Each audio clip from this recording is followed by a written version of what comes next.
cette vidéo, on va voir comment résoudre une équation tan si l'angle qui donne le tan en question n'est pas remarquable. Donc, je vais me débarrasser du K et du A en premier lieu. Donc, je vais faire moins 4 dans un premier temps. Donc, 2 moins 4 va donner moins 2. Et ensuite, je vais diviser par le A qui est moins 7. Donc, moins 2 sur moins 7 va donner 2 septièmes. Ce qui veut dire que tan de 5 over x moins 0,1 est égal à 2 septièmes.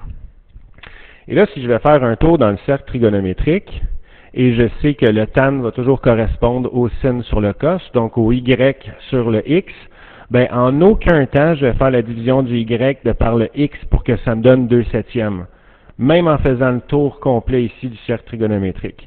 Donc, ce que je retiens de tout ça, c'est que l'angle qui me permet d'avoir un tan de 2 septièmes n'est pas un angle remarquable.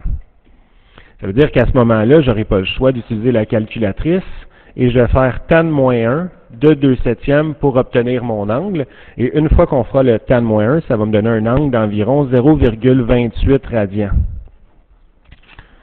Quand on fait tan moins 1, on prend directement cet angle-là, donc c'est assez simple. On n'a pas de deuxième angle à trouver, étant donné que le cycle a une période de pi, d'un demi-tour. Donc, j'obtiens 0,28 radians est égal à, globalement, mon angle ici, θ, qui est 5 fois x moins 0,1. Il ne reste plus qu'à aller isoler le x ici. Donc, je vais commencer par diviser par 5.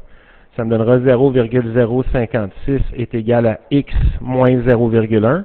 Et je finis par additionner 0,1 des deux côtés. Donc, x est égal à 0,156.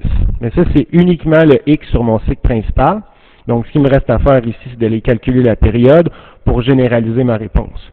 Donc, la période, c'est pi sur la valeur absolue de b, et le b vaut 5. Donc, on a une période de pi sur 5, ce qui fait que si on additionne pi sur 5, un certain nombre entier de fois, ben, j'obtiendrai en fait toutes les valeurs de x qui vérifient cette équation-là, en fait, de moins l'infini à l'infini, donc sur tous les réels. Il y aurait juste à spécifier que le n doit appartenir aux entiers relatifs pour que ça soit possible.